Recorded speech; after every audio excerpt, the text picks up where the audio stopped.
Enthusiast लोगों के लिए बहुत ही कम गाड़ियाँ हमारे इंडियन मार्केट के अंदर मौजूद है, लेकिन उनमें से ये एक गाड़ी है जो कि होंडा सिविक है 10th जनरेशन की। आपको मालूम होगा जब 8th जनरेशन हमारे पास आई थी 2006 में, तो बहुत से लोगों ने वो लिया भी और उसके बाद उनको सेकेंड हैंड मार्केट में ला के भी उसको मॉडिफाई किया। लेकिन ये जो 10th जनरेशन है उससे काफ़ी ज़्यादा एडवांस है और काफ़ी ज़्यादा खूबसूरत है, और आपको मुझे लगता नहीं है कि इसको कोई भी मॉडिफिकेशन की ज़रूरत पड़ सकती है। तो शुरुआत करते हैं इसी के बारे में इस वीडियो में कि क्या इसके अंदर खासियत है जो अब भी लोगों को पसंद आने वाली है इंडियन मार्केट के अंदर। मैं हूं प्रदीप सिंह और आप देख रहे हो इंजन्स ड्राइव।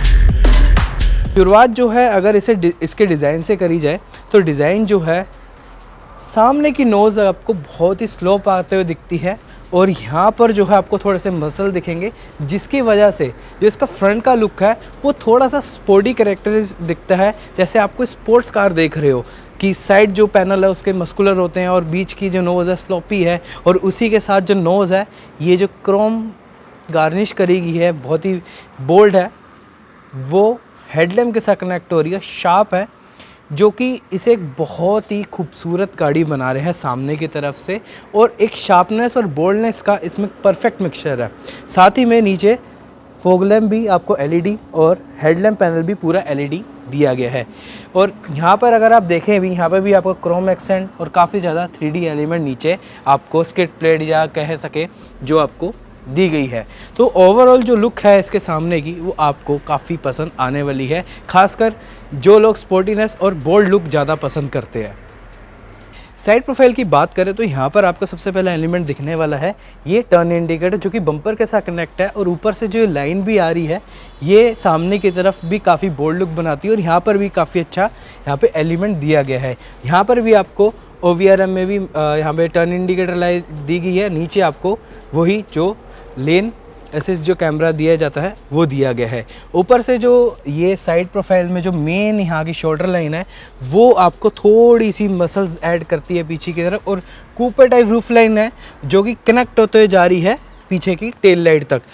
और इसमें जो एलिमेंट्स दिख रहे हैं, कट्स है, 3D लाइंस हैं, वो आपको एक काफ़ी स्पोर्टी कैरेक्टर वाली गाड़ी की दिखने को मिलने वाली है। तो ओवरऑल जो साइड का प्रोफाइल है वो आपको एक स्पोर्टी गाड़ी का देखने को मिलने वाला है, ना कि एक प्रॉपर एक फैमिली सेडान का। सिविक का जो टायर साइज़ है वो 17 इंच का है और 215 सेक्शन का टायर दिया गया है। पीछे हिस्से की बात करें तो जो आगे के एलिमेंट है पीछे आते हुए दिख रहे हैं, खासकर ये रूफ लाइन, यहीं पे आपको एक एलिमेंट दिखेगा जो कि बूमरैंग शेप इसकी टेल लैम्प का है, और नीचे आपको थोड़ी सी मसल्स दिखेंगी। साथ में जो स्किड प्लेट भी है वो क्रोम दी गई है।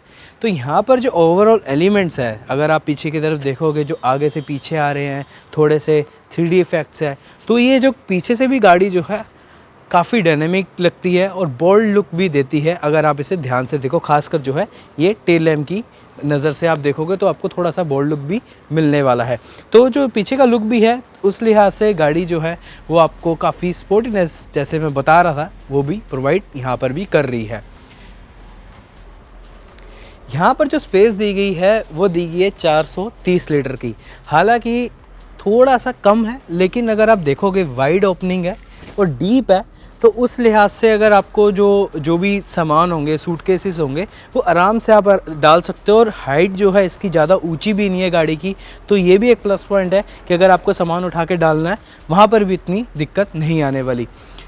तो ओवरऑल जो इस गाड़ी की कैपेसिटी है लगेज रखने की, उस हिसाब से मुझे ओके लगती है। सेगमेंट के हिसाब से अगर देखा जाए तो थोड़ा सा कम ज़रूर है।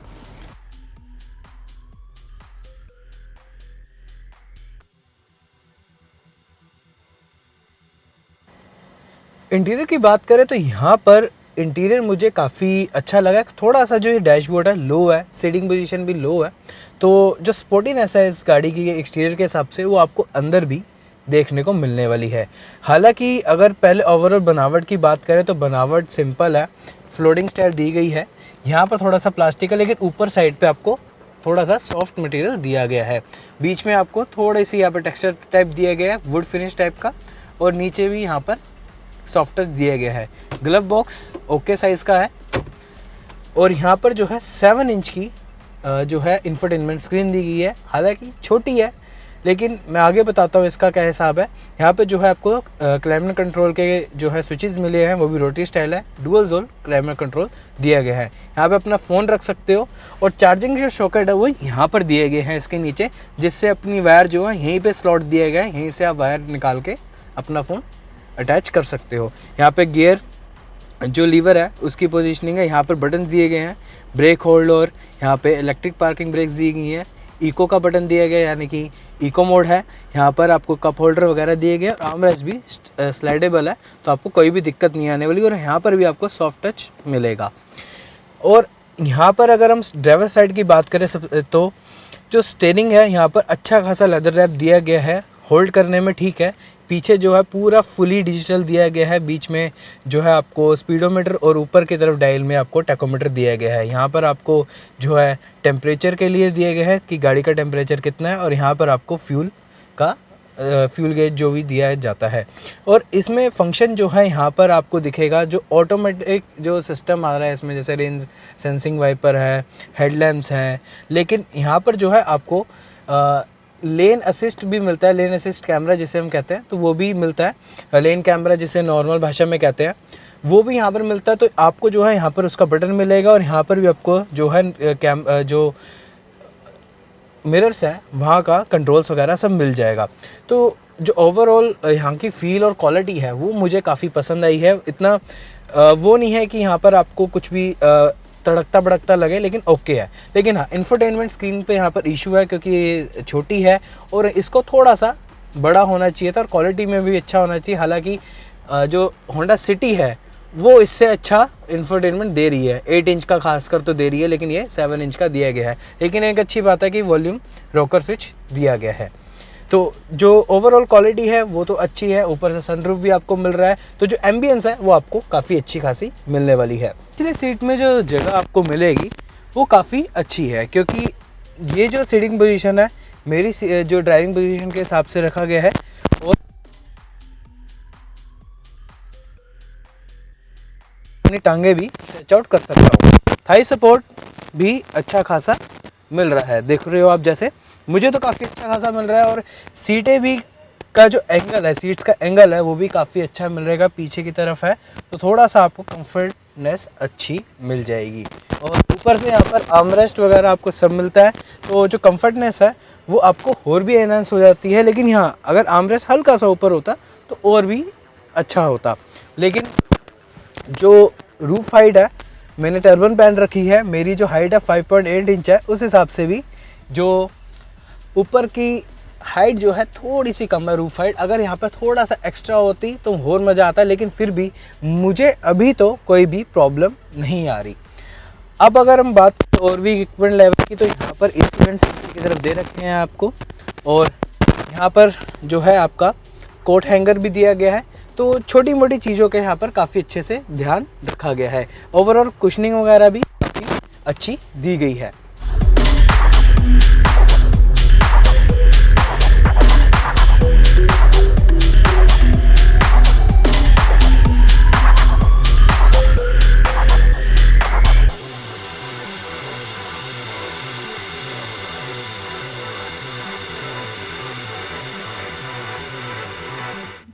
इस खूबसूरत गाड़ी का जो दिल है, या कह सके जो इस खूबसूरत गाड़ी का जो इंजन है, वो 1.8 लीटर का आईवी टेक इंजन है, जो कि आपको पहली वाली जनरेशन में मिलता था जो इंडिया में मौजूद थी 8 जनरेशन में। इसकी पावर जरूर 141 PS है अभी भी, और 174 न्यूटन मीटर का टॉर्क दिया गया है।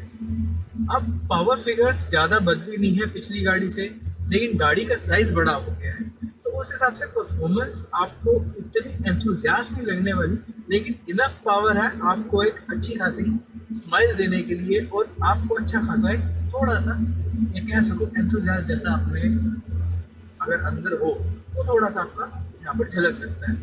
तो जो बाकी और कॉम्बिनेशन है, जैसे इसका गियर बॉक्स, क्योंकि गियर बॉक्स से मेन चीज़ डिसाइड होती है इंजन की जो पावर डिलीवरी है, उसमें फ़र्क भी आता है। तो जो गियर बॉक्स है इसका सीवीटी दिया गया है, 7 स्टेप एडजस्टेबल सीवीटी है, जो आजकल आर्टिफिशियल एडजस्टेबल आ रहे हैं इसमें।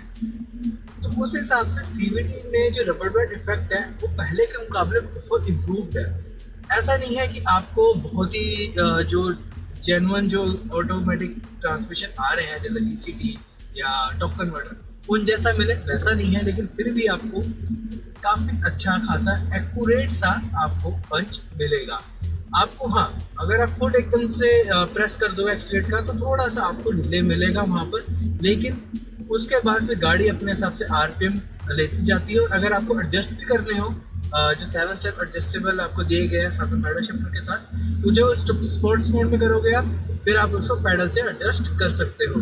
लेकिन वहाँ पर भी आपको अगर पंच चाहिए ऑटोमेटिक का कि आपको अपने हिसाब से जो है एडजस्ट करना हो, तो वो तो मैनुअली एडजस्ट कर सकते हो पैडल शिफ्टर से, लेकिन ऑटोमेटिकली वो इतना आपको कंट्रोल नहीं देता। सिर्फ आपके हाथों में ही वो कंट्रोल होता है अगर आपको वो नीचे करना है या आपको गियर बढ़ाना है। तो यहाँ पर जो फोकस्ड है, अगर स्पोर्ट्स मोड का देखा जाए तो हाँ पूरा ड्राइवर ओरिएंटेड है। तो जो ओवरऑल इंजन की परफॉर्मेंस है वो मुझे ओके लगती है, इतनी ज़्यादा एंथुसियास्ट नहीं लगती, लेकिन फिर भी आपको इनफ परफॉर्मेंस मिल जाएगा।